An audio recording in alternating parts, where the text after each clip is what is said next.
Alléluia. Alors, bonjour peuple de Dieu.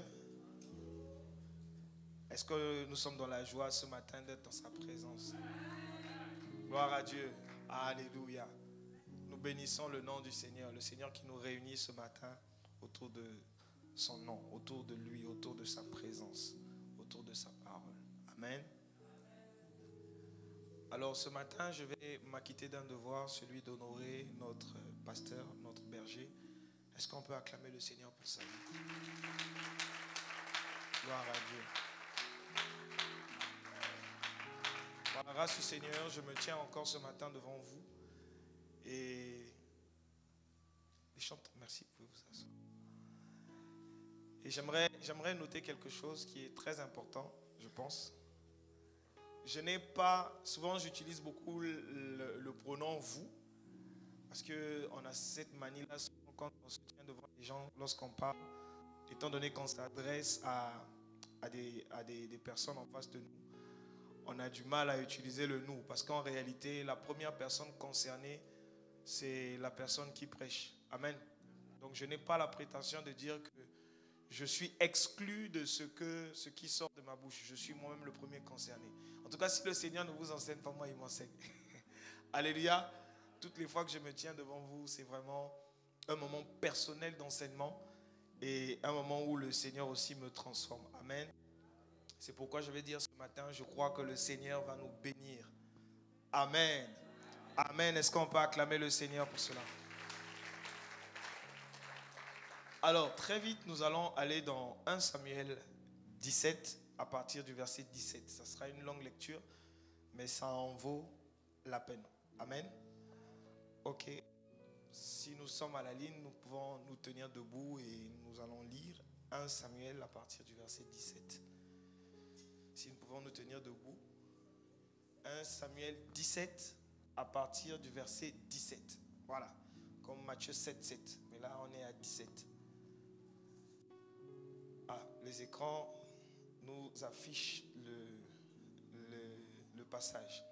La Bible dit, Isaïe dit à David, son fils, prends pour tes frères 7 éphas de grains rôtis et ces 10 pains et cours au camp vers tes frères. Le verset 18.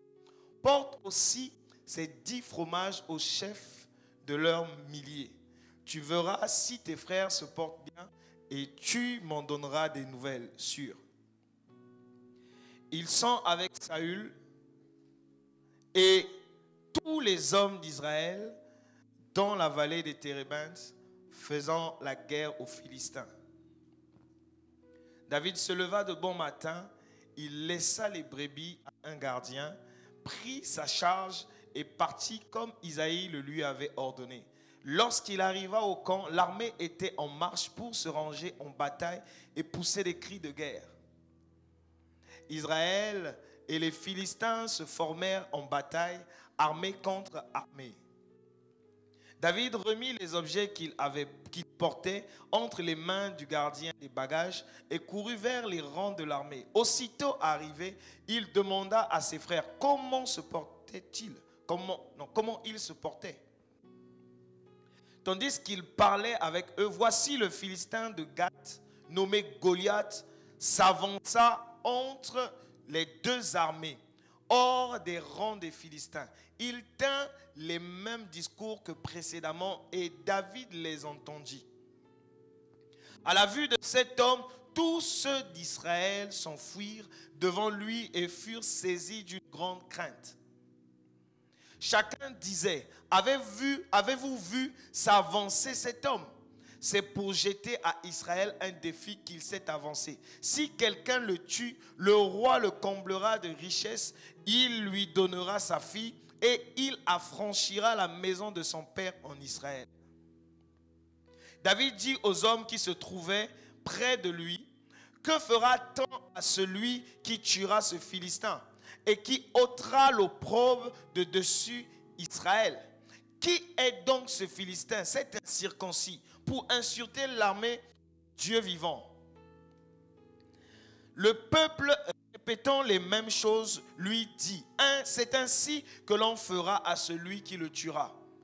verset 28. Eliab, son frère aîné, qui l'avait entendu parler à ces hommes, fut enflammé de colère contre David. Et il dit, pourquoi es-tu descendu et à qui as-tu laissé ce peu de brebis dans le désert? Je connais ton orgueil et la malice de ton cœur. C'est pour voir la bataille que tu es descendu. David répondit, qu'ai-je donc fait? Ne puis-je pas parler ainsi? Et il se détourna de lui pour s'adresser à un autre et fit les mêmes questions. Le peuple lui répondit comme la première fois. Lorsqu'on eut entendu les paroles prononcées par David, on les répéta devant Saül, qui le fit chercher. David dit à Saül que personne ne se décourage à cause de ce Philistin. Ton serviteur ira se battre avec lui. Saül dit à David, tu ne peux pas aller te battre avec ce Philistin car tu es un enfant. Et il est un homme de guerre dès sa jeunesse. David dit à Saül, ton serviteur faisait paître les brebis de son père et quand un lion ou un ours venait enlever une du troupeau, je courais après lui, je le frappais et j'arrachais la brebis de sa gueule. S'il se dressait contre moi, je le saisissais par la gorge et je le frappais et je le tuais. C'est ainsi que ton serviteur a terrassé le lion et l'ours. Et il en sera du Philistin, de cet incirconcis, comme de l'un d'eux, car il a insulté l'armée du Dieu vivant. Le dernier verset. David dit encore, l'Éternel qui m'a délivré de la griffe du lion et de la patte de l'ours, me délivrera aussi de la main de ce Philistin. Et Saül dit à David, va et que l'Éternel soit avec toi. Amen. Est-ce que nous pouvons acclamer le Seigneur? Et la suite, nous connaissons ce qui s'est passé. Goliath fut terrassé, Goliath, on l'a coupé la tête et ainsi de suite. Amen. Amen. Alors le dimanche dernier, on parlait d'être comme Christ, être un disciple. Amen. Et nous étions en train de dire que lorsque nous sommes un disciple, être chrétien, c'est le monde du dehors, c'est l'extérieur qui témoigne, qui confirme ou encore qui constate que nous sommes réellement chrétiens. Amen. D'abord, j'aimerais vous briefer un peu le contexte de ce message. En réalité, lorsqu'on m'a annoncé que j'allais prêcher, je ne pensais pas prêcher ce message-là. Mais c'est comme si ça s'est imposé à moi. Vous savez, il y a des choses, vous vous préparez à autre chose. J'ai dit aujourd'hui, il faut que ce soit un moment chaud. Parce qu'on est dans les temps de prière. On va parler de foi. J'ai essayé de penser dans ce sens. Mais pendant que j'essaie de faire, le Seigneur m'impose quelque chose. Il m'impose. Donc je ne sais pas pourquoi, pour quelle raison, mais je sais que ça va faire du bien à quelqu'un ce matin. Amen. Est-ce que nous pouvons acclamer le Seigneur? Donc je disais que nous voulons être comme Christ devant les hommes. Nous voulons que lorsque les hommes nous voient, qu'on reconnaisse en nous la marque de Christ. Amen. Nous voulons nous présenter devant les hommes et que les hommes disent oui, c'est un chrétien, c'est une chrétienne. Alléluia, c'est très important. Et nous avons compris pourquoi c'était très important la dernière fois. Mais en même temps, il nous faut mettre un certain équilibre de dire ceci. Nous ne pouvons pas être, il ne s'agit pas ici de paraître, mais il s'agit d'être pleinement. Alléluia. Parce qu'il ne faut pas que ce que les gens pensent de nous, que Dieu ne pense pas cela de nous en secret. Alléluia.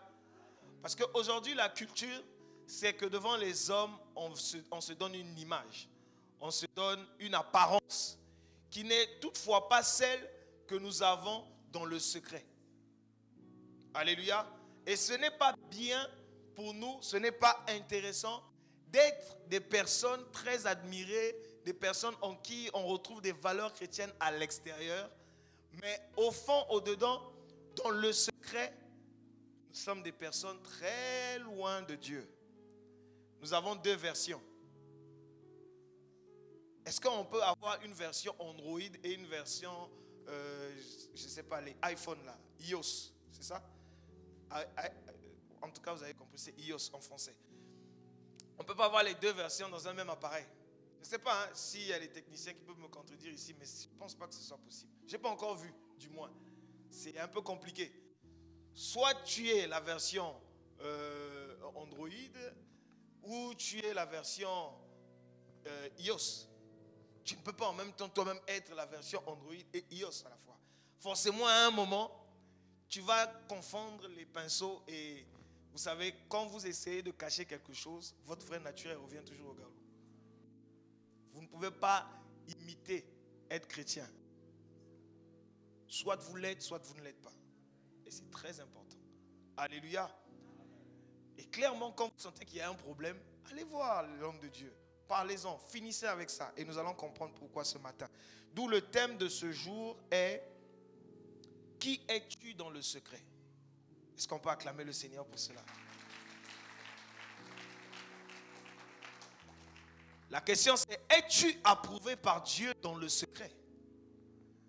À force de rechercher l'approbation des hommes, on perd l'objectif principal qui est d'être d'abord approuvé par Dieu. Ça ne sert à rien à un homme de gagner toutes les richesses de ce monde, d'être reconnu, d'être celui qui, sur cette terre, alors qu'il n'est pas approuvé par Dieu. Alléluia. Ça ne sert à rien de paraître. Le plus important, c'est d'être. Et Dieu n'attend pas de nous que nous puissions paraître. C'est pourquoi la Bible dit, ce peuple m'honore des lèvres, mais dans leur cœur, je n'y suis pas. L'honneur que nous donnons des lèvres, dans nos actes, doit être l'expression de notre cœur. Si ce n'est pas l'expression de notre cœur devant Dieu, c'est comme du bruit. Alléluia. C'est pourquoi il dit, il se plaît à l'obéissance que par rapport au sacrifice, qu'au sacrifice. Alléluia. L'obéissance, ça vient de l'intérieur. Alléluia. Mais le sacrifice, on peut sacrifier quelque chose à l'extérieur, mais sans pourtant avoir la chose à l'intérieur de nous. L'obéissance, c'est un acte qui doit venir du dedans de toi. J'obéis. Alléluia. Mais par contre, le sacrifice, on peut t'emmener quelque chose même pour sacrifier. Est-ce que vous vous rendez compte qu'il y a des gens qui donnent même les offrandes par Matalana? On dirait qu'il y a trop de gens qui sont concernés ici ou quoi? De toute façon, vous dites amen là, ça fait peur, hein? Non, ce n'est pas une pierre lancée à quelqu'un. Hein? Parce que la façon dont on a dit amen, on dirait oui. Alléluia. Il y a des gens qui se sanctifient pour le Matalana. Pour montrer aux gens que je suis plus saint qu'un tel ou un tel. Que parmi vous tous là, moi, je suis le plus saint. Vous savez comment les pharisiens priaient? Ils disent, Seigneur, tu connais ce que je fais. Voilà ce que je fais. Voilà ce que je... Moi, je jeûne, moi. Moi, je suis... Vous connaissez ce langage-là? Moi, est-ce que prier 1 heure là, non, moi, quand je me mets à prier, c'est au moins 3 heures. Vous comprenez ça? Moi, si je commence à chanter ici, là, c'est compliqué. Moi, je lis la Bible 4 fois par jour.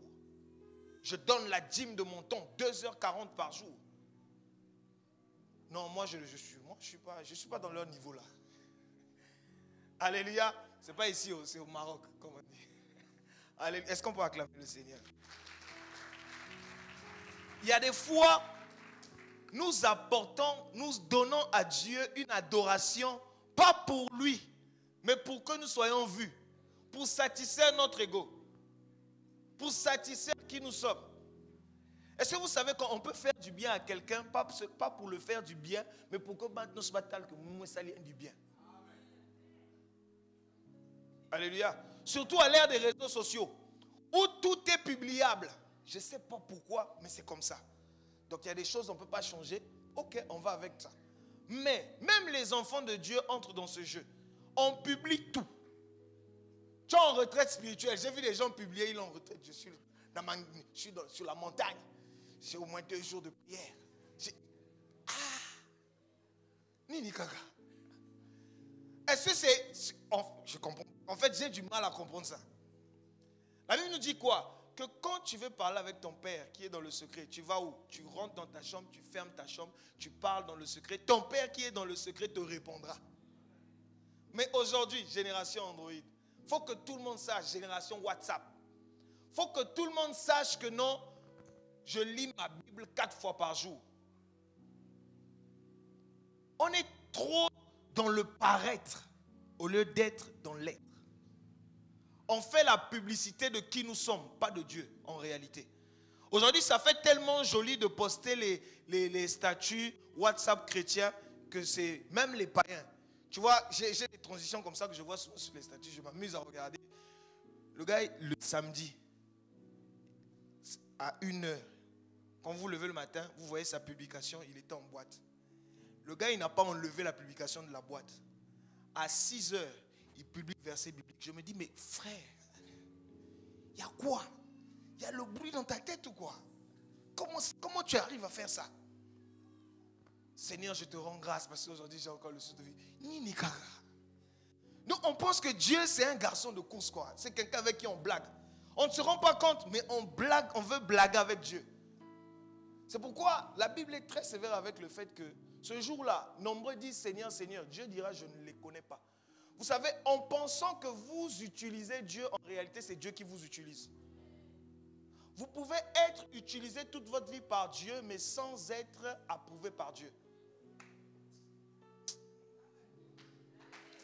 La Bible n'a jamais dit, écoutez, la Bible n'a pas dit que ceux qui disent Seigneur, elle ne dit pas que vous n'allez pas faire des miracles. Il dit, certains vont faire des miracles, d'autres vont prophétiser, d'autres vont parler en langue, d'autres vont faire des choses. Mais ce jour-là, je dirais que je ne les ai jamais connus. Ça veut dire que vous pouvez avoir l'onction, faire des choses, mais le Seigneur ce jour-là vous dit, je ne vous ai jamais connus. Vous voyez comment c'est bizarre?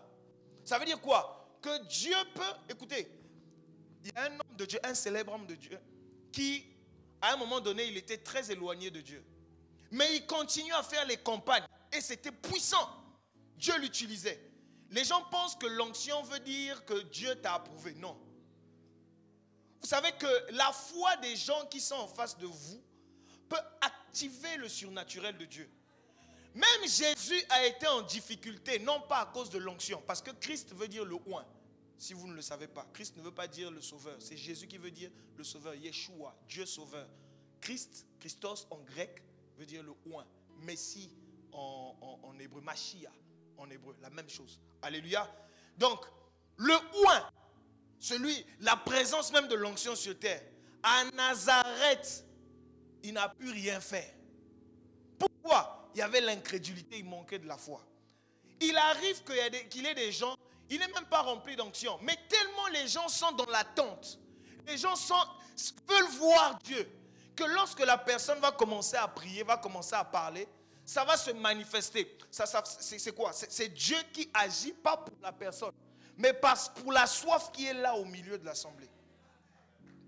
Est-ce que vous comprenez ça? Ça veut dire une chose très importante. Ne tuez pas la foi quand vous venez à l'église, sinon vous n'allez rien recevoir. Venez à l'église comme étant quelqu'un qui s'attend à quelque chose. Vous n'allez rien recevoir si vous ne vous attendez pas à quelque chose. Alléluia. Alléluia. Est-ce qu'on peut acclamer le Seigneur? Donc, on a souvent ces deux versions dans le secret et en public devant les hommes.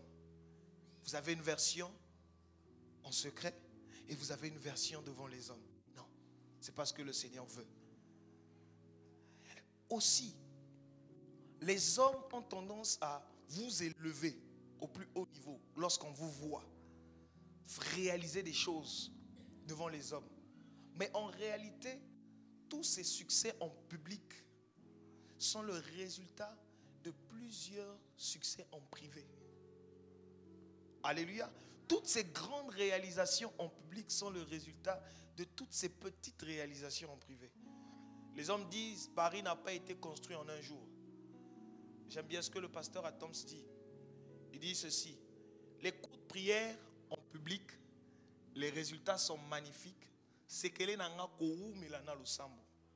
Jésus pouvait se lever devant la tombe de Lazare et puis dire Lazare sort, Lazare sortait. Il n'a pas besoin de beaucoup prier. Mais vous savez, c'est le résultat du fait que très tôt le matin, il se levait, il passait des heures dans la prière. Alléluia.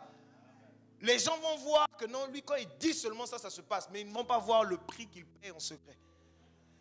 Le dehors, l'expression extérieure est grande lorsque les petites expressions intérieures sont aussi grandes. Alléluia. Vous ne pouvez pas être quelqu'un qui impacte si dans le secret, vous n'êtes pas solide. Et Dieu, c'est là qui nous attend. Ce n'est pas à ce que les hommes voient. Vous savez, il dit un jour à Samuel, je pense que c'est le chapitre juste avant, il dit à Samuel, toi tu vois, les hommes voient ce qui frappe les yeux. Les hommes, ils voient ce qui frappe aux yeux. Alléluia. Mais moi je regarde le cœur, le secret. Nous avons un Dieu qui est dans le secret. C'est ça sa préoccupation. Alléluia. Est-ce qu'on peut acclamer le Seigneur?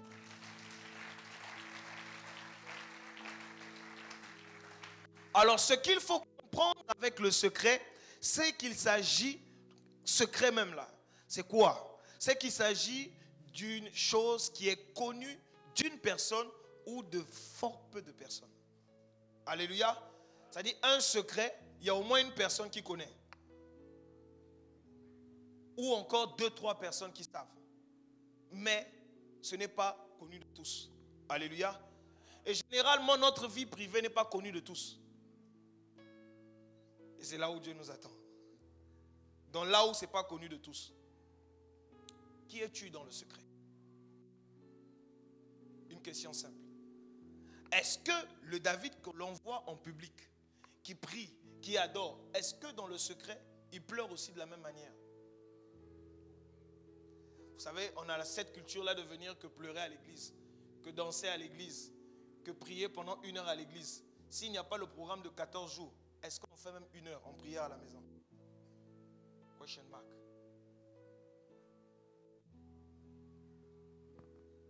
Ah là, il n'y a pas d'amen.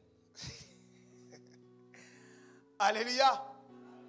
On est chrétien, on vient, on ouvre la Bible que le dimanche. Je savais aussi qu'il ne devait pas avoir amen. Je savais, ne vous inquiétez pas, je savais. Alléluia. Mais comment vous voulez avoir une vie chrétienne puissante? C'est pas possible. Vous allez être tout le temps en train de revenir sur les mêmes choses. Malheureusement. Pourquoi nous les chrétiens, nous ne sommes pas puissants? Parce que nous manquons de constance. Il n'y a pas plus constant que nos frères musulmans. Quand il sait qu'il doit prier 3 fois la journée, fais ce que tu veux. Il priera 3 fois. Si c'est dans l'avion, il va le faire. Tout récemment, j'ai suivi il y a une situation qui s'est passée en France où les musulmans à l'aéroport ont commencé à prier. Parce que le vol a été décalé, donc ils n'avaient pas le choix, c'est arrivé que c'est l'heure de la prière. Les gars, ils ont étalé leur truc, là où il y a les gens qui sont là, ils ont commencé à prier. Les gens ont commencé à fumer, ils se disent, mais les gars, si vraiment... Il dit, que tu le veuilles ou pas, et ils savent s'imposer. Hein. C'est leur culture. Ils doivent méditer, ils doivent prendre leur Coran, le lire, ils ont des heures de prière qu'ils doivent respecter. Mais nous les chrétiens, on fait comme si Dieu c'est le voisin du quartier. Non, mais c'est comme ça qu'on se comporte avec Dieu. Faut aller cacher. Hein. Vous pensez que le manque de respect c'est quoi? Le manque de considération, c'est dans ces choses. Est-ce qu'un seigneur, revenons à nos expressions actuelles, est-ce qu'un ministre, tu peux parler avec lui comme tu veux?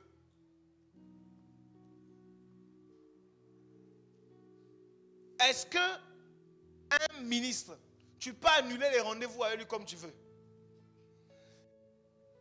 Oui, je vois les gens qui sourient. Mais c'est ce que nous faisons avec Dieu. Non, j'annule d'abord le rendez-vous là. Le voisin du quartier, ça je fais ça avec mes petits et tout ça. Et c'est le même comportement qu'on a envers Dieu. Non, il faut se dire non, les choses. Alléluia. Je pense que ça va bénir quelqu'un ce matin. On ne peut pas continuer à se comporter comme si Dieu était notre voisin du quartier. Dieu n'est pas notre voisin du quartier, c'est Dieu. Je ne sais pas quel est le cœur qu'il a, mais moi-même là, si j'étais... Non, pardon, j'allais...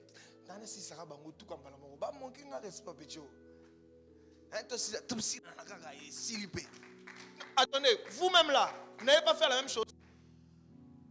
Tout le temps, la personne vous manque le respect. Mais tout le temps, il vient encore dans votre présence pour demander, Seigneur, non, je n'ai pas mangé, Seigneur, je n'ai pas ceci. Bon, regardons comment on est. Quel peuple. Alléluia. C'est ce que nous faisons tout le temps. Manquer le respect à Dieu. Même au boulot, on ne s'excuse pas comme ça. Mais dès que ça concerne Dieu, non, moi, ce programme-là, je ne peux pas. Tout de suite. Mais si le chef dit qu'on va travailler jusqu'à 21h, on va rester jusqu'à 21h. À un moment, soyons réalistes. Il y a le frère Marc qui nous a partagé une vidéo qui m'a vraiment fait du bien. C'est le pasteur Mohamed Sanogo qui a expliqué que tu viens à l'église, tu es en train de venir. Tu vas où? C'est au marché ou à l'église? Vous savez, ce qui fait aussi l'une des forces de l'église catholique, c'est la révérence, le respect du sacré. Que nous, les églises de réveil, souvent nous bafouons. Tu viens à l'église, donc. Frère, c'est quoi? Tu vas te battre ou tu vas où? Tu vas où? Tu vas voir qui? C'est-à-dire, si vous savez que vous allez voir Sassou, le président, vous allez vous... bon, est-ce que... C'est-à-dire, même si vous marchez comme ça va changer. Vous allez vous redresser. Alléluia. Vous allez vous redresser. Vous n'allez pas trouver d'excuses. Oh non, moi j'ai toujours marché comme ça depuis que je suis petit. Regardez les excuses on se trouve. Non, je suis seulement comme ça depuis que je suis petit. Ah bon? On vient à l'église comme on vient au marché. Comme si on allait vendre. Mais on vient à l'église. Et quand on arrive là, on traîne encore dehors dans ma solo et tout. Il est 18h30, on est là, on discute, on papote. Moi-même là, je suis le premier. Je vous ai dit ça au début. Alléluia. On fait comme si on n'a pas culte, quoi. Ou bien il y a un frère qui nous attend, ou bien un ami qui est à l'intérieur là-bas qui nous attend. C'est peut-être parce qu'on dit aussi, Jésus est mon ami de tous les jours. Alléluia. Que le Seigneur attire la conscience de quelqu'un ce matin. On va, tu sais que tu es programmé au service, protocole, chantre, je ne sais pas, l'intercession. Mais tu vis ta journée, on dirait que tu n'as pas un programme de prière. On dirait que tu n'es pas conscient de ça. Hey! J'ai souvent l'habitude de dire à mes frères chantent, il y a un ciel à gagner et un enfer à éviter. Alléluia. Qui sommes-nous dans le secret? Devant les gens, on ne regarde pas les filles. Donc tu es droit comme ça. Mais quand tu es seul, la tête est toujours comme ça. C'est dans le secret là que Dieu t'attend. Eh? Vous savez, quand on dit à l'église, ne prenez pas l'alcool. Dans le secret, ah c'est mon anniversaire, vous bien si vraiment, ah moi aussi. Alléluia. Vous pensez que Dieu coche quoi? Parce que vous êtes en public. Mais c'est que vous êtes dans le secret. Là où personne n'est là. Là où vous êtes vous-même. Vous savez, il n'y a pas un niveau d'exposition que lorsque vous êtes seul et vous avez les pleins pouvoirs. Je me suis retrouvé dans une autre ville, hors du pays. J'ai commencé à avoir des choses qui traversaient mon esprit. J'ai dit, oh, ça c'est ce que ça fait quand on est seul dans un autre pays et tu as l'argent, tu as tout et tu es seul. Là, il y a des pensées qui te traversent. C'est là où tu commences à voir, est-ce que tu es vraiment chrétien? Où vous sortez, vous allez manger. Tous tes collègues qui ne te connaissent pas, ils sont peut-être dans notre pays. Et ils sont en train de boire les bières. Toi, tu es là avec eux. Personne n'est là. Il n'y a pas le frère intel. Tu es là. Tu dis, je peux prendre moi aussi. pour se souvenir. Alléluia. Personne ne verra. Personne ne saura. Même ma femme, et c'est je suis obligé de lui dire.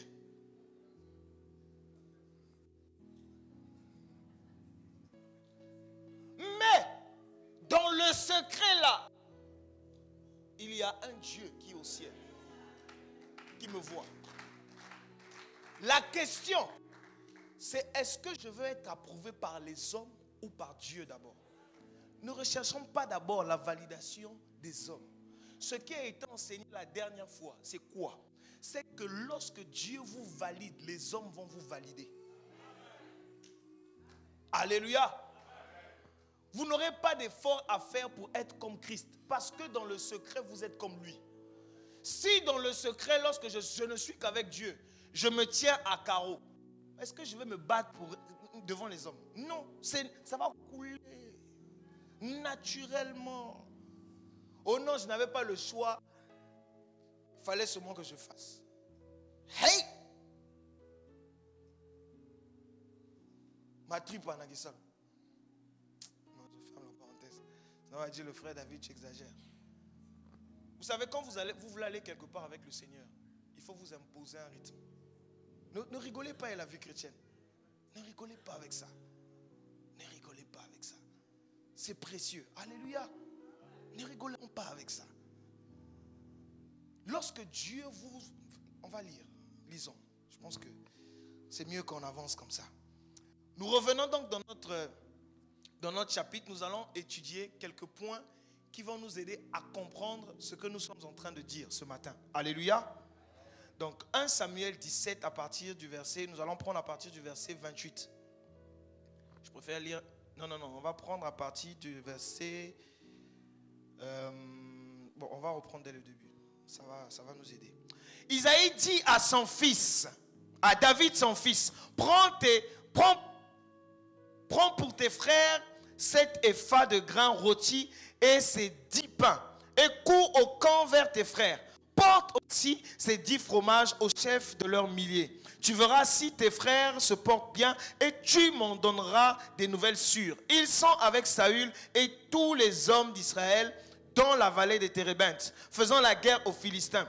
David se leva de bon matin, il laissa les brebis à un gardien, prit sa charge et partit comme Isaïe le lui avait ordonné. Lorsqu'il arriva au camp, l'armée était en marche pour se ranger en bataille et pousser des cris de guerre. Israël et les Philistins se formèrent en bataille, armée contre armée. David remit les objets qu'il portait entre les mains du gardien des bagages et courut vers les rangs de l'armée. Aussitôt arrivé, il demanda à ses frères comment ils se portaient. Tandis qu'il parlait avec eux, voici le Philistin de Gath nommé Goliath s'avança entre les deux armées hors des rangs des Philistins. Il tint les mêmes discours que précédemment et David les entendit. À la vue de cet homme, tout Israël s'enfuirent devant lui et furent saisis d'une grande crainte. Chacun disait, avez-vous vu s'avancer cet homme? C'est pour jeter à Israël un défi qui s'est avancé. Si quelqu'un le tue, le roi le comblera de richesses. Il lui donnera sa fille et il affranchira la maison de son père. David dit aux hommes qui se trouvaient près de lui, que fera-t-on à celui qui tuera ce Philistin et qui ôtera l'opprobre du dessus d'Israël? Qui est donc ce Philistin, cet incirconcis, pour insulter l'armée du Dieu vivant? Le peuple, répétant les mêmes choses, lui dit, c'est ainsi que l'on fera à celui qui le tuera. Eliab, son frère aîné, qui l'avait entendu parler à ses hommes, fut enflammé de colère contre David et lui dit, pourquoi es-tu descendu? Et à qui as-tu laissé ce peu de brebis dans le désert? Ici, ouvrons une parenthèse. Très intéressant ce que dit le grand frère. On laisse sur les écrans. Il dit ceci, suivons bien. Eliab, son frère aîné, qui l'avait entendu parler à ses hommes, fut enflammé de colère contre David et il dit, pourquoi es-tu descendu et à qui as-tu laissé ce peu de brebis dans le désert? Une information très importante pendant que je lisais, c'est que je me suis posé une question. Souvent on a tendance à dire que David a été rejeté, ce qui n'est pas faux. Ils lui donné la responsabilité de gérer les brebis. Il était dans le désert. Amen. Il était dans les forêts. Mais je me suis posé une question. Regardez un peu ce que Eliab dit. Pourquoi es-tu descendu et à qui as-tu laissé ce peu de brebis dans le désert? Ça veut dire que David avait la charge du peu de brebis de la famille. Alléluia. Alors que à cette époque-là en Israël, la richesse d'un homme était représentée par les brebis, était représentée par les bœufs. Ça veut dire quoi? Que David, aussi petit qu'il était, il avait des responsabilités. Et son père le faisait confiance en ce qui concerne la richesse de la famille. Alléluia. Waouh. Parce que son grand frère aîné lui dit, mais à qui tu as laissé le peu de brebis là qu'on a? Ça veut dire que si quelqu'un d'autre gère ça, ça va peut-être être mal géré. C'est à toi qu'on a confié cette richesse. Vous voyez, un jeune homme de 17 ans qui a la responsabilité. Que quelqu'un dise responsabilité. C'est pourquoi en Israël, le travail de berger est un travail noble. Est un travail, tous les patriarches ont été des bergers. Quand vous lisez, Abraham était un berger. Isaac était un berger. Jacob, Ésaü, tout ce monde-là étaient tous des bergers. Alléluia. Et Dieu lui-même s'identifie comme étant le bon berger. Alléluia. Dieu a rencontré Moïse pendant que Moïse était en train de paître les brebis. Alléluia. Ça veut dire que c'était quelque chose de très important. Contrairement à ce qu'on pense habituellement. Donc David ne faisait pas n'importe quoi. Il s'occupait de la richesse de la famille. Et comme il était tellement sérieux avec la richesse de la famille, Dieu pouvait le faire confiance. Écoutez, quand Dieu, on pense aussi à tort que David a été appelé l'homme selon le cœur de Dieu à la fin de sa vie. Non, c'est au tout début. Lorsque Dieu a envoyé son serviteur Samuel rencontrer Isaïe, quand il a fini de choisir, il n'a trouvé personne. Dieu dit, vous regardez ce qui frappe aux yeux, mais moi je regarde le cœur. Alléluia. Ça veut dire que David correspondait à Dieu, à ce que Dieu voulait. Dès le début de son histoire. Mais est-ce que Dieu ne connaissait pas tout ce que David devait être? Il savait. Sauf si on parle d'un autre Dieu. Mais mon Dieu, il est le maître de l'éternité. Il n'y a rien qui le surprend. C'est-à-dire qu'il connaît le passé, le présent et le futur. Pendant que nous, on va vers le futur, lui, il vient du futur, il nous rencontre. Aïe. C'est pourquoi il dit à Jérémie, non, ne dis pas que tu es un enfant. Ne dis pas que tu es un enfant. Nous voyons tel que nous sommes aujourd'hui. Nous voyons l'histoire de la famille. Mais Dieu nous voit pleinement. Il sait le jour où nous allons mourir. Il connaît les exploits que nous allons faire. Il connaît les problèmes que nous allons. Il connaît tout de nous. Il connaît l'état de nos cœurs. Alléluia. Amen. Dieu savait que ce petit garçon a le cœur d'un berger. Si je lui confie Israël, il saura être un bon berger. Dieu ne confie pas des choses à quelqu'un pour qui il n'a pas éprouvé la confiance. Écoutez, je ne parle pas de l'amour de Dieu. Dieu aime tout le monde, mais il ne se confie pas à tout le monde. Est-ce que Dieu peut courir le risque de vous confier quelque chose? Est-ce que Dieu peut courir le risque? Alors que les petites choses que nous avons, nous n'arrivons pas à gérer. Tu n'arrives pas à gérer 500 000. Tu penses que Dieu peut permettre que non, tu aies 1 million? Alléluia. Parce qu'il y a aussi cette réalité. Nous allons dans la présence de Dieu. Nous demandons des choses. Mais est-ce que nous sommes dignes de confiance? Est-ce que Dieu... Écoutez, j'aime beaucoup mes enfants. Mais je ne peux pas confier à mon enfant mon téléphone. Ne me demandez pas pourquoi. Vous savez déjà, non? Il a 2 ans.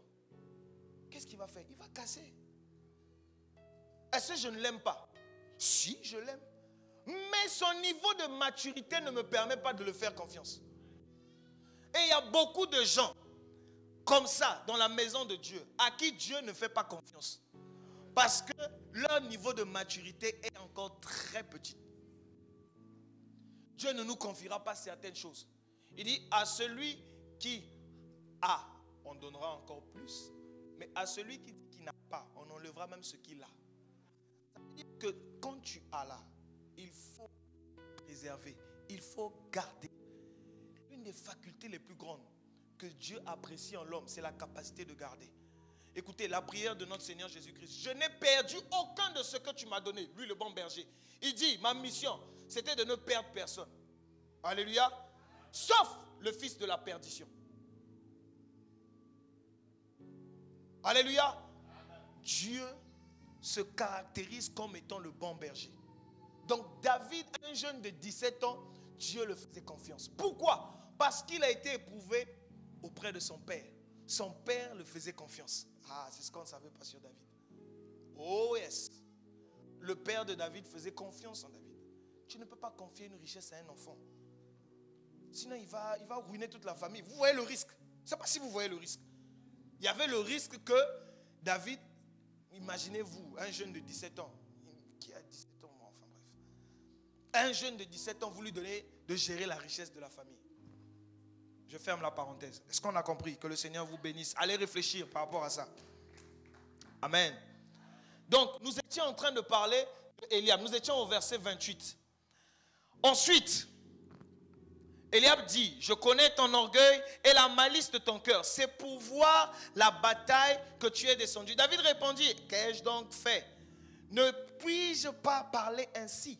Et il se détourna de lui pour s'adresser à un autre et fit les mêmes questions. Le peuple lui répondit pour la première fois, comme la première fois. Lorsqu'on eut entendu parler, lorsqu'on eut entendu les paroles prononcées par David, on les répéta devant Saül, qui le fit chercher. Alors, il y a trois types de personnes, trois types de personnes qui vont ressortir de notre enseignement, qui ont un certain comportement dans le secret. Le premier type, c'est les personnes qui gagnent. Et ce que nous pouvons dire, c'est que les petites victoires dans le secret sont les grandes victoires devant les hommes. Se convertissent en grandes victoires devant les hommes. Les petites victoires dans le secret se convertissent en grandes victoires devant les hommes. Alléluia. Et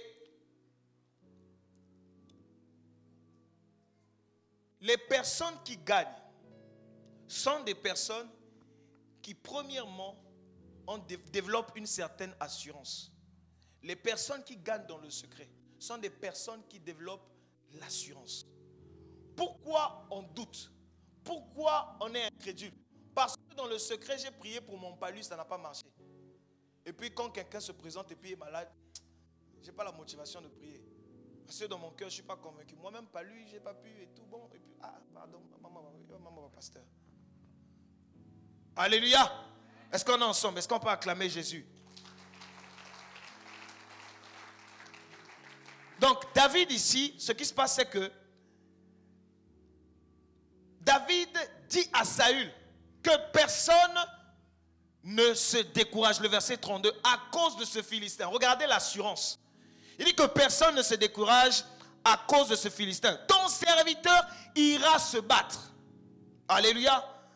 Saül dit à David, tu ne peux pas aller te battre avec ce Philistin, car tu es un enfant. Et il est un homme de guerre dès sa jeunesse. Écoutez la réponse de David. David dit à Saül, ton serviteur faisait paître les brebis de son père. Et quand un lion ou un ours venait, on enlevait une du troupeau, je courais après lui, je le frappais, j'arrachais la brebis de sa gueule, et s'il se dressait contre moi, je le saisissais par la gorge, je le frappais et je le tuais. L'assurance de David était dans le fait que dans le secret, il avait pu terrasser le lion et l'ours. Si David n'avait pas terrassé le lion et l'ours, il n'aurait pas eu cette assurance. Pourquoi il est important d'avoir des victoires dans le secret? Parce que ça donne de l'assurance devant les hommes. Le Seigneur Jésus pouvait se tenir devant la tombe de Lazare, dire, Lazare, sors. Les gens qui sont à côté vont dire, mais tu es fou, il est mort, ça fait 4 jours. C'est pas possible. Alléluia. Mais il connaît ce qu'il transporte en lui. Il connaît son intimité avec le Seigneur dans le secret. Ça fait que, plein d'assurance, il déclare. S'il n'y a pas d'assurance, vous allez voir que vous n'aurez pas de poids. Les hommes même de ce monde parlent de la confiance en soi. Que c'est quelque chose qu'il faut construire. Si vous n'avez pas confiance en vous, même les talents qui sont cachés en vous ne pourront pas se révéler. Alléluia. Et Dieu le sait. La deuxième chose, c'est que les petites victoires dans le secret nous donnent de saisir les opportunités devant les hommes. Écoutez, là où Israël était en train de voir Goliath, David voyait opportunité. Regardez ce qui se passe. Il commence à demander à tout le monde, mais qu'est-ce qu'on va donner? Il a écouté la première fois. Oh non, on va donner la richesse à la personne qui va tuer Goliath. Le chef va lui donner sa fille. Il va. Non, attends. Il a commencé à demander. C'est là où son frère l'interpelle pour dire, ah, toi tu es ton orgueil, on connaît ça. Toi tu es toujours comme ça. Donc David était choqué. Il dit, ah bon, moi je pourrais faire ça gratuitement. Mais bon, écoutez, il n'y a pas de problème. On va avec. Ça tombe bien de toutes les façons. On a dit un peu de brebis. Si je gère l'affaire là et puis on va sortir de ça. Et puis je pourrai avoir une femme. Ok? Une pierre, 2 coups. Alléluia! Et il se présente, il saisit l'opportunité. Vos victoires dans le secret vont vous donner de saisir les opportunités devant les hommes. Et là où les hommes vont voir des problèmes, vous verrez des opportunités. Là où on dit que ce business ne marche pas, vous allez voir la possibilité que ça marche. Pourquoi? Parce que vous, dans le secret, Dieu vous a confirmé, il vous a réconforté, il vous a mis dans une position telle que je ne suis pas seul. Hé, Goliath, tu vas tomber. Tu vas tomber. Pourquoi? Parce que le Dieu d'Israël est avec moi. Et c'est suffisant. Alléluia. Oh. On manque de courage simplement parce que dans le secret, on n'a pas de victoire. Le courage et l'assurance de David viennent de ce qu'il est dans le secret. N'essayez pas d'être quelqu'un que vous n'êtes pas dans le secret devant les hommes. Le secret va vous rattraper. Alléluia. Et j'aimerais dire quelque chose à quelqu'un. Tout ce qui est secret finit par se révéler. Oui. Il n'y a rien de ce que tu fais dans le secret qui reste dans le secret. Ça finit par se révéler. Hey, alléluia. Est-ce qu'on est ensemble ce matin? Donc nous avons vu les deux choses. Maintenant, il est très important. La deuxième catégorie de personnes, c'est les personnes qui ne gagnent pas, qui échouent. Les échecs dans le secret vont devenir des échecs devant les hommes. Si quelqu'un, écoutez, tu es prédicateur, tu es chantre, ou tu fais quelque chose, un ministère quelconque dans l'église, tu veux voir la puissance de Dieu, mais dans le secret, tu es incapable de te lever tous les matins pour prier. En public, le manque d'onction, le manque de la présence de Dieu va juste révéler qui tu es dans le secret. Hello. N'essayez pas de venir créer quelqu'un en public. Non. Ce que vous êtes en public doit être le résultat de qui vous êtes dans le secret. Est-ce qu'on peut prendre des thermomètres spirituels pour tester les gens? Alléluia. Est-ce qu'on peut acclamer le Seigneur? Waouh. Est-ce qu'il y a quelqu'un qui est béni ce matin? Amen. Les personnes qui échouent. Imaginez-vous si David n'avait pas pu tuer l'ours et le lion. Il n'allait pas venir risquer Goliath. Et puis où? En public. Vous savez, la honte dans le secret, c'est gérable. Mais la honte en public, c'est des dégâts. Réputation, nous sommes. Alléluia. C'est très important. Souvent on néglige ça, nous les chrétiens. Mais c'est très important.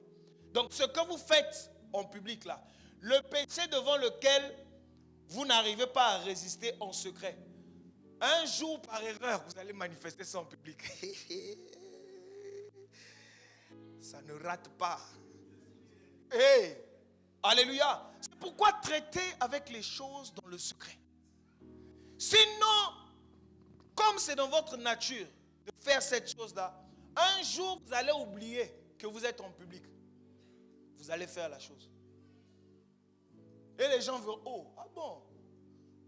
Hein. Mais Dieu savait. Dieu savait que vous étiez en public, en secret.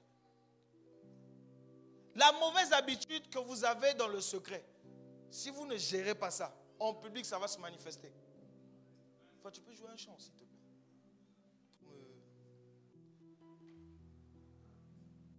La mauvaise habitude, la mauvaise attitude que vous avez dans le secret va se manifester en public. Alléluia. Ok, pour aller très vite, la troisième catégorie de personnes, c'est des personnes qui s'ignorent, qui ignorent. Les personnes qui ne savent pas, simplement. Et ce que tu ignores dans le secret peut te tuer devant les hommes. Vous connaissez les assassins des films. Si tu as raté de le tuer au début du film, c'est lui qui va te faire des misères pendant tout le film. Et te voilà là à la fin, il est devenu plus fort. Quand tu as la possibilité de tuer l'assassin au début du film, tue seulement. Parce que si tu laisses, c'est lui qui va te tuer. Alléluia. C'est clair. Maintenant, le problème avec ceux qui ignorent, c'est que tout se retrouve dans cette catégorie. Je vais expliquer. Plusieurs raisons peuvent justifier l'ignorance. L'ignorance de ce qui nous sommes réellement. Parce qu'il s'agit ici de qui nous sommes dans le secret. Vous savez que l'homme ne se connaît pas totalement. Vous pensez que David, au début de son ministère avec le Seigneur, savait qu'il allait être un adultère? Non. Alléluia. David avait bien commencé avec Dieu. On parle de lui là. Quelqu'un qui est approuvé par Dieu. L'homme selon son cœur. Mais le gars, un jour, il a vu la femme d'autrui. Pendant qu'il était en train, il était fatigué. Vous savez, certaines mauvaises choses se manifestent lorsque nous sommes fatigués. Enfin, on est en période de jeûne. Lorsqu'on va sortir du jeûne, c'est le moment où le diable va chercher à attaquer. Parce que là, on veut se reposer. Il ne nous attaque pas quand on est en feu. Il attend que quand tu vas vouloir te reposer. Jésus en dit, à peine sorti du désert, le diable le tente. Il a fini de faire 40 jours de jeûne et le diable le tente. Amen. Donc, les personnes qui ignorent, cette ignorance se justifie par le fait qu'elles manquent de sagesse. Il y a des choses qui se font, vous pouvez commencer à comprendre qui vous êtes réellement. Amen. Elles manquent de prudence. Elles manquent de discernement. Et ça, nous pouvons travailler dessus. Ça, c'est de notre responsabilité. Nous pouvons travailler dessus. Tu peux commencer à avoir une attitude qui a tendance à se manifester chez toi, dans le secret, et te dire, ça, c'est vraiment un problème. Il faut que je règle le problème. Parce que si je ne le règle pas aujourd'hui, demain, il sera fort, et devant les hommes, ça va me poser des problèmes. David, dans le secret, ne savait pas qu'il allait devenir un adultère. Un adultérien, si vous voulez. Mais ce jour-là, pendant qu'il se reposait, il a regardé la femme de Uri. Il a regardé 2 fois. Deuxième regard. Il a pris la femme d'autrui. Il ne s'arrête pas là. Il ne savait pas aussi qu'il allait devenir un meurtrier. Vous savez, il y a eu un homme qui voulait sa mort et que le Seigneur a exposé 2 fois entre ses mains. Mais il n'a pas tué. Et pourtant, le gars voulait sa mort. Mais pour une femme, le gars, il a tué. Le gars qui travaillait pour lui. Vous imaginez un peu comment c'est la vie. Alléluia. Je parle ici de qui? De Saül. Saül voulait la mort de David. Mais à 2 reprises, on ne dit pas que c'est David qui est tombé par hasard. Dieu a livré Saül entre les mains de David. David a dit, oh makamonabino, Yona motonao, moi je ne rentre pas dans cette affaire. Mais le même David, pour quelqu'un qui combattait pour lui, quelqu'un, un de ses généraux, il pouvait dire, va à gauche, il va à gauche, va à droite, il va à droite. Ce jour-là, qu'est-ce qui s'est passé? David, à cause de la femme, a décidé de tuer la personne qui lui est loyale. Vous pensez qu'au début de sa carrière, il savait tout ça? Il ignorait. Alléluia. Alléluia. Vous voyez comment c'est. Vous pouvez bien commencer avec Dieu. Mais sur votre parcours, que quelqu'un dise le parcours, si vous n'avez pas pris le temps de tuer certaines choses, vous allez découvrir une autre version de vous que vous ne connaissiez même pas. Il y a des gens qui sont étonnés aujourd'hui de qui ils sont. Je suivais une vidéo d'une dame juge aux États-Unis qui était en train de condamner son ami d'enfance, mais l'ami ne savait pas que c'était son ami. Le monsieur était le plus gentil du lycée, du collège. Et la dame a fait la condamnation. Il dit, mais gars, qu'est-ce qui t'est arrivé? Tu étais le plus gentil, tout le monde t'appréciait. Comment tu deviens un meurtrier? Qu'est-ce qui s'est passé? Vous voyez un peu? Le parcours. Tout peut arriver. C'est pourquoi il faut être prudent. Alléluia. Alors, la deuxième chose en ce qui concerne les personnes qui ignorent, c'est que nous ne connaissons pas tout et nous ne pouvons pas tout connaître. Nous ne connaissons pas le futur réellement. Personne ne sait exactement ce qui se fera demain. Il n'y en a pas. Personne ne le sait. Et les médecins disent qu'une personne en bonne santé est un malade qui s'ignore. Toutes les fois que tu dis que tu es en bonne santé, si tu vas faire à l'hôpital, tu vas te trouver quelque chose de bizarre. Alléluia. C'est clair. Donc, pendant que nous pensons que nous n'avons rien, en réalité, il y a des choses. Écoutez comment la Bible appelle ça. Je vais rapidement, parce que nous allons bientôt finir. 1 Jean 2, le verset 16. Regardons à quoi nous sommes exposés dans ce monde. Nous allons bientôt finir. Regardons à quoi nous sommes exposés dans ce monde. 1 Jean 2, le verset 16. L'audiovisuel. Oups, ok, bon, on va lire, on va y aller. 1 Jean. Ok, 1 Jean 2, le verset 16 dit ceci. Car tout ce qui est dans le monde, la convoitise de la chair, la convoitise des yeux et l'orgueil de la vie, ne vient point du Père, mais vient du monde. Nous sommes dans ce monde, nous avons la chair, amen. Il y a des réalités qui nous influencent. Il y a la convoitise de la chair, il y a la convoitise des yeux et il y a l'orgueil de la vie. Alléluia. La convoitise de la chair, c'est toutes les passions de la chair. Même manger, c'est une convoitise, vous savez ça? C'est un désir. Alléluia. Ça vous est jamais arrivé de convoiter, de regarder la nourriture de l'autre?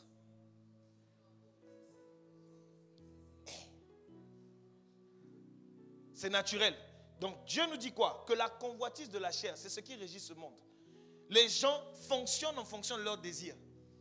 Tout ce monde-ci, tout ce qui est vendu, on peut remettre le verset sur les écrans s'il vous plaît. Tout ce qui est vendu sur cette terre, c'est dans le but de satisfaire quoi? La convoitise de la chair des hommes. Le joli boubou que j'ai porté. Ma chère, c'est aussi que mes lois de boubou. Alléluia. Non, ou bien il n'y a que moi. Bon, ok. C'est bon, c'est pas grave.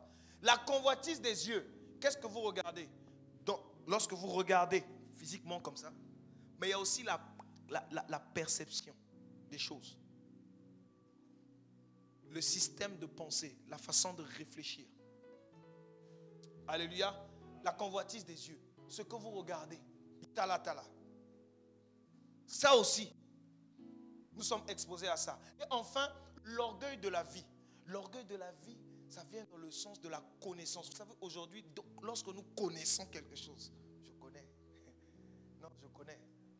Vous sentez le sentiment qui nous monte souvent là. Lorsqu'on connaît.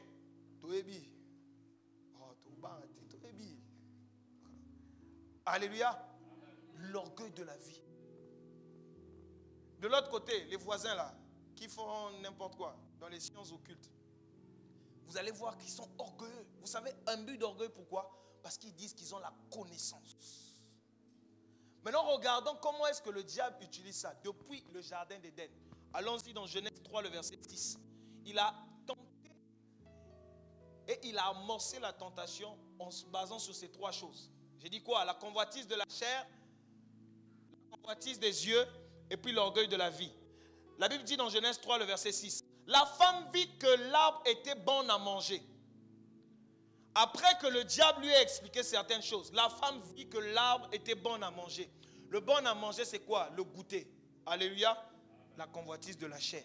Elle n'a pas goûté, mais elle a senti que non, ça c'est bon à manger. Convoitise de la chair.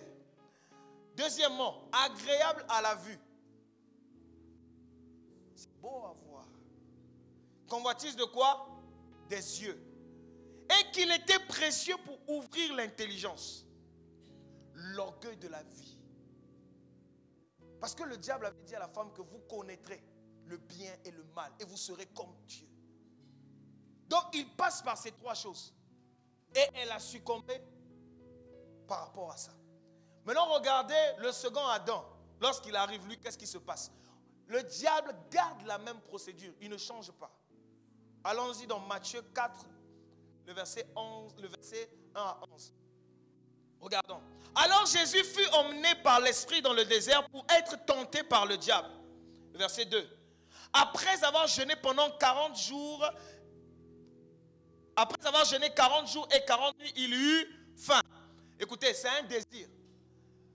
Lorsqu'on finit des temps forts spirituels, le diable nous attend quelque part. Pourquoi? Parce qu'il sait que la convoitise de la chair va se manifester. Le corps va réclamer quelque chose. Et regardez comment il vient. Même Jésus, son corps a réagi. Qui sommes-nous? On y va, le verset 3. Le tentateur s'étant approché, lui dit: si tu es le Fils de Dieu, ordonne que ces pierres deviennent des pains. Le pain répond à quelle convoitise? De la chair. Première tentation. Convoitise de la chair. Il teste là-bas. Ça ne passe pas. Regardez la suite. Verset 4. Jésus répondit: il est écrit, l'homme ne vivra pas de pain seulement, mais de toute parole qui sort de la bouche de Dieu. Le verset 5. Le diable le transporta. Deuxième. Le diable le transporta dans la ville sainte. Le plaça sur le haut du temple. Et il lui dit: si tu es le Fils de Dieu, jette-toi en bas, car il est écrit, il donnera des ordres à ses anges à ton sujet et ils te porteront sur les mains de peur que ton pied ne heurte contre une pierre. Ça, c'est l'orgueil de la vie.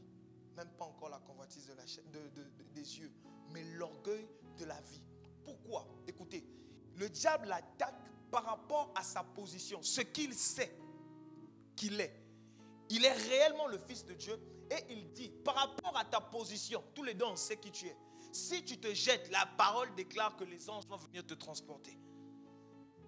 La connaissance de qui il est éprouvée. Alléluia. Mais il oubliait que notre Seigneur était venu pour s'humilier. Il avait déposé toute sa gloire, il était venu pour s'humilier. Alléluia. On continue le verset 6. Le verset 7, pardon. Jésus lui dit: il est aussi écrit, tu ne tenteras point le Seigneur ton Dieu. Le verset 8. Le diable le transporta encore sur une montagne très élevée, lui montra tous les royaumes et leur gloire. Lui quoi? Montra. Pour activer la convoitise de ses... Il lui a montré tous les royaumes de la terre. Et lui dit quoi? Si tu te prosternes, je te donne. Est-ce que vous comprenez ça? La même stratégie avec Ève. Ce que Jean a révélé est appliqué. Alléluia. Et donc pour finir, nous allons dire ceci. Donc, Jacques 1, le verset 14 à 15. Les chants peuvent monter. Il y a un truc très intéressant que nous allons lire rapidement. Mais chacun est tenté quand il est attiré et amorcé par sa propre convoitise. Écoutez, la tentation, ce pourquoi vous êtes tout le temps tenté, révèle une faiblesse cachée en vous. Il y a quelque chose en vous qui attire cette tentation. Hey, est-ce que je suis en train de parler à quelqu'un? Ah, c'est quelque chose que je suis en train de dire. Hein. Ce qui tout le temps vous tente est en fait le résultat du fait qu'au-dedans de vous, il y a quelque chose qui attire. Jésus dit, le prince de ce monde arrive et il n'y a rien de lui en moi. Si le diable vous tente toujours dans ce qui concerne l'alcool, c'est qu'au-dedans de vous, il y a toujours une attirance pour l'alcool. Si le diable, oh non, je suis toujours tenté, bah, mon frère, tu es dans une prédisposition où tu attires vers toi ces choses. Et c'est là où tu dois faire un travail intérieur. Le verset 15 dit quoi? Écoutez, puis la convoitise, lorsqu'elle a conçu, c'est-à-dire lorsqu'elle est arrivée à maturité, enfante le péché. Ça veut dire que le péché n'est pas le fruit d'un hasard. Et Satan le sait. Malheureusement, nous les enfants de Dieu, nous pensons que non, mais c'est l'erreur. Non, c'est quelque chose de planifié, d'élaboré, de conçu, de compris, Il connaît comment ça fonctionne. Il vient vers toi par rapport, écoutez, devant Jésus, on a dit quoi? Il eut faim et il est venu répondre à un besoin. Tu as faim? Si tu es le Fils de Dieu, consomme la pierre en pain et tu vas manger. Alléluia! Donc il est important de comprendre ça. Que le diable, lorsqu'il vient t'attaquer, oh non, moi c'est ma faiblesse. Mon frère, tu sais que c'est ta faiblesse, mais pourquoi tu ne traites pas avec ça? Est-ce que quelqu'un comprend ça? C'est pourquoi il est important de rester dans la présence de Dieu. Psaume 139, le verset 23 à 24. Écoutez, on finit par là. C'est qu'on est allé très vite, mais on finit par là. Vous voyez bien que les personnes qui ignorent, c'est dangereux d'ignorer. Mais étant donné qu'on ne connaît pas tout, que pouvons-nous faire? Aller vers le Père. Écoutez ce que David dit. Sonde-moi, ô Dieu, connais mon cœur, éprouve-moi, connais mes pensées. Dans le secret. Écoutez, le secret, c'est tout ce que nous savons, mais que des fois que nous ne savons pas aussi. Alléluia. Il y a des choses que vous connaissez par rapport à vous, sur vous. Vous connaissez. Mais il y a des choses que vous ne connaîtrez que lorsque vous aurez l'argent dans les poches. Ah. Non, le frère, s'il tombe toujours, mon frère, calme-toi. On te met dans la même situation que lui. C'est sûr que toi, tu auras même 5 femmes. Alléluia. Non, ça ne veut pas dire que je défends le frère qui tombe. Amen. Est-ce qu'on est ensemble? Mais seulement, vous ne vous connaîtrez correctement que lorsque vous serez confronté à ces situations où vous avez tous les pouvoirs. Vous avez l'argent. Vous êtes bien. Vous avez la belle voiture. Vous savez, quand vous avez une belle voiture, les gens vous regardent. Quand vous sortez de la voiture, tout le monde veut savoir ça c'est qui. Vous imaginez le sentiment que ça peut créer. Par hasard comme ça, j'ai conduit une belle voiture il y a peut-être 1 semaine ou 2 semaines. Je me suis senti bizarre à l'intérieur. J'ai dit, hé gars, hé Seigneur, brise, pardon, là, il y a un problème. Pardon, il faut briser. J'ai senti que même ma couleur avait changé. Je me suis regardé. Tu sens que quand tu sors de la voiture, ça dit, ça va? Non, t'es vivant. Il y a des choses qui vont révéler des côtés de vous que vous ne connaissez pas. Vous-même, vous êtes étonné. On ne vous drague pas par les femmes. Mais avec la belle voiture, quand vous garez, on vous fait maintenant les psst. Et quand tu vois la personne qui te fait psst, soigner.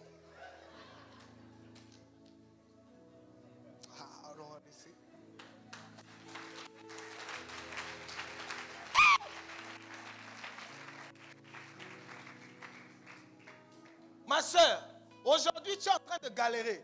Il te manque la pommade. Le jour où Dieu va te laver propre, les gars que tu vas rencontrer, ça dit, tu vois l'homme, il te dit, mais vous êtes belle, madame. Avec une voix, mais une voix digne de ce, digne d'un homme. Vous sentez la voix, tu dis, Seigneur, jamais homme comme ça ne s'est approché de moi. Mais tu dois tenir.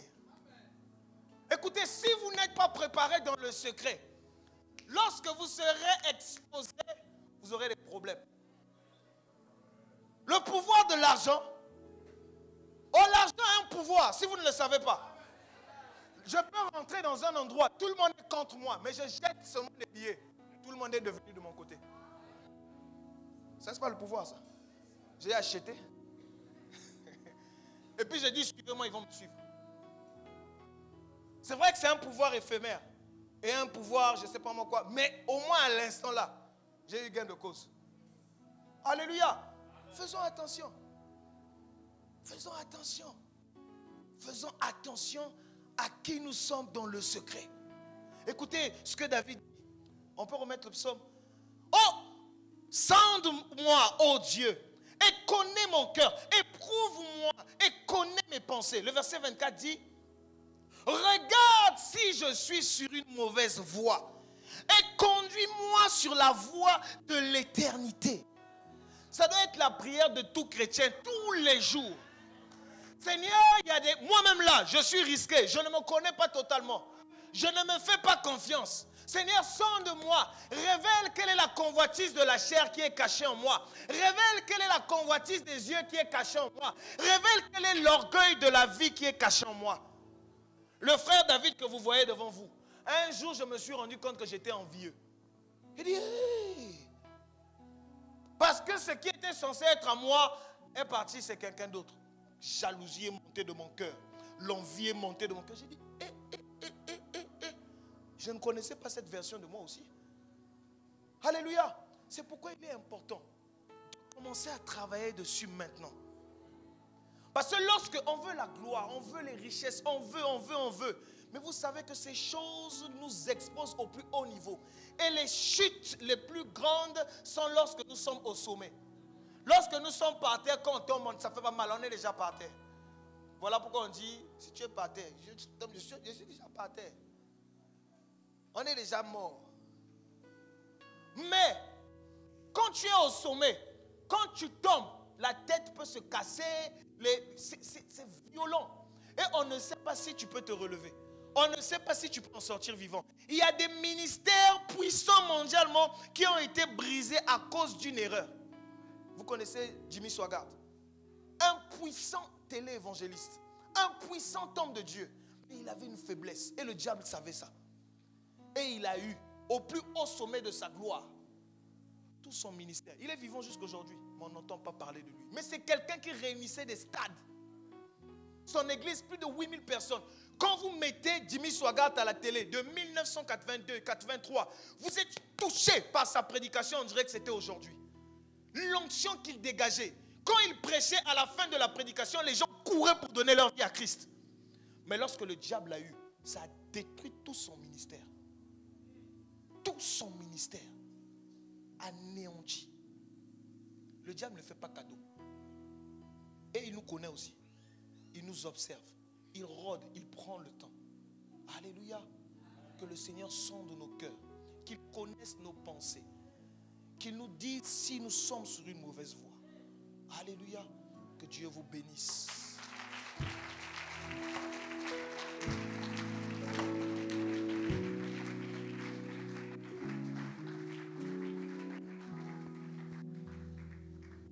Est-ce qu'on peut commencer à élever la voix, faire cette prière de David là? Seigneur, sonde mon cœur. Vous êtes talentueux, il y a tellement de choses, vous avez des potentiels et tout. Mais le diable, il est là. Il est là.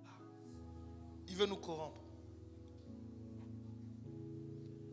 Connais mon cœur, Seigneur. Sonde-moi.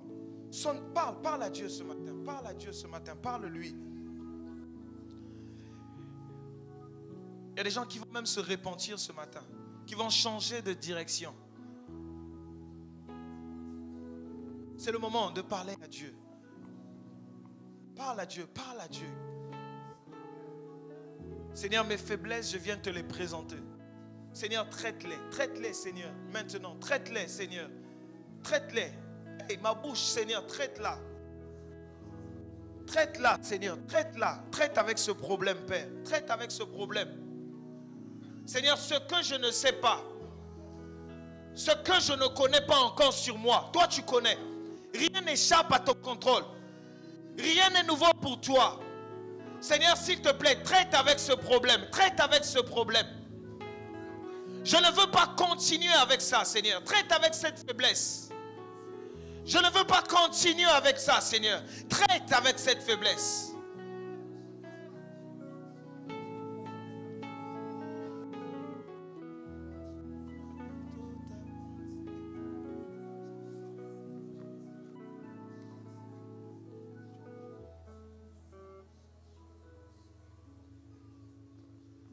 Traite, Seigneur.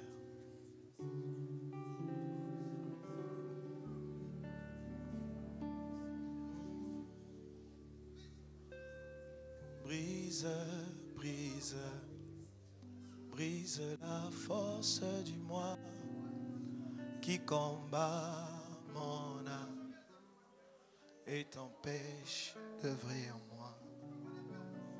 Brise l'orgueil dans ma vie qui s'est élevé comme un mur.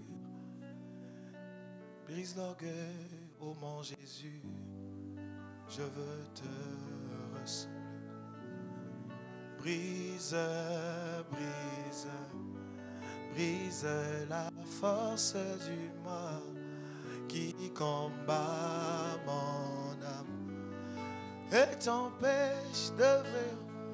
Oh, brise, brise-moi, brise, oh, brise, brise-moi, brise, la force du péché me brise. Alléluia. L'ennemi de mon âme, l'orgueil. Le moi, mais brise-moi. La force du péché brise. Je n'ai pas de force, tu le sais. Alléluia. Je n'ai pas de force, tu le sais. Oh, brise, brise-moi. Demande le brisement que le Seigneur te brise. Oh, brise, brise-moi. Je n'ai pas de force, tu le sais. Brise, Bukanga, Bukanga. Je n'ai pas de force, tu le sais. Je n'ai pas de force, tu le sais. Cette faiblesse me dépasse. Je n'ai pas de force, tu le sais. Je n'ai pas de force, tu le sais. Ah, l'ennemi de mon âme, l'orgueil. Brise, l'ennemi de mon âme, l'égoïsme. Brise, l'ennemi de mon âme, l'orgueil. Brise, l'ennemi de mon âme, la colère. Oh, ne me laisse pas être exposé avec ces choses. Je n'ai pas de force, tu le sais. Ayabrashana, je n'ai pas de force, tu le sais. Brise, je n'ai que toi, tu le sais. Brise, brise, je n'ai pas de force, tu le sais. Oh, brise, brise-moi. Vas-y, prends une minute pour prier à Dieu. Seigneur, brise, brise, brise, brise, ôte en moi ce qui ne te glorifie pas. Brise l'orgueil. Je sens qu'il y a un sentiment particulier, un sentiment bizarre qui monte de mon cœur chaque fois que je fais du bien. Seigneur, brise-moi, brise-moi, que ce soit seulement pour ta gloire. Je sens qu'il y a la jalousie qui monte de mon cœur. Je ne sais pas contrôler cela. Seigneur, je viens devant toi. Je viens avec ma vie. Je viens avec cette jalousie. Seigneur, je ne me cache pas devant toi. Je ne me cache pas devant toi. Je suis nu devant toi. Tu me connais. Tu connais mon cœur. Sors de moi. Tu sais tout ce que je ne sais pas. Seigneur, tu connais l'envie qui naît de mon cœur. Chaque fois que je sens qu'il y a une injustice, Seigneur, s'il te plaît, je suis envieux. Je suis envieux. Devant toi, je n'ai rien à garder. Devant toi, je n'ai rien à garder. Seigneur, cette mauvaise habitude de regarder les femmes, de me retourner tout le temps. Seigneur, brise. Seigneur, brise. Seigneur, brise. Oh, brise. Je n'ai pas de force, tu le sais. Je n'ai pas de force, tu le sais.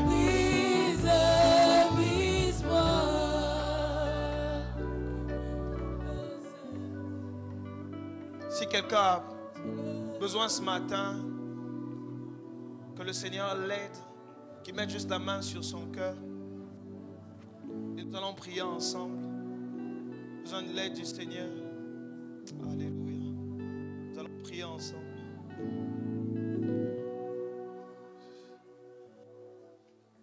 Père Céleste, merci pour ta parole, merci pour ce que tu nous as dit ce matin.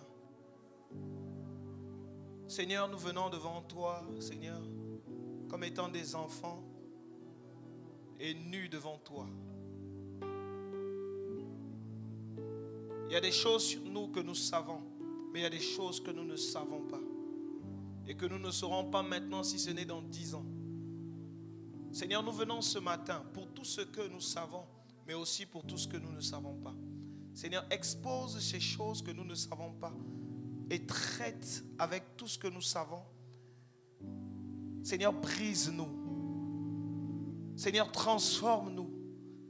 Ne permets pas, Seigneur, que nous puissions atteindre des dimensions sans que tu ne nous brises, Seigneur. Nous ne voulons pas être des scandales pour le royaume. Nous ne voulons pas être des scandales pour ta maison. Nous ne voulons pas être un sujet de scandale. Nous voulons accomplir et achever la course comme tu le veux. Saint-Esprit, enseigne-nous tes voies. Saint-Esprit, sonde nos cœurs. Saint-Esprit, conduis-nous selon ta voie. Saint-Esprit, nous nous abandonnons à toi. Saint-Esprit, nous te faisons confiance. Saint-Esprit, nous croyons en toi. Nous croyons en ta capacité de transformer. Nous croyons en ta capacité de changer. Nous croyons en ta capacité de régénérer. Nous croyons en ta capacité, Seigneur, de changer toutes choses. Nous voulons être la même personne dans le secret comme devant les hommes. Nous ne voulons pas la duplicité. Nous voulons être des personnes intègres qui font ce qu'elles disent et qui disent ce qu'elles sont capables de faire. Nous ne voulons pas jouer un double jeu, Seigneur. Nous ne voulons pas être des hypocrites. C'est pourquoi nous venons devant toi. Change-nous, Père. Merci, Seigneur Jésus. Au nom de Jésus. Amen.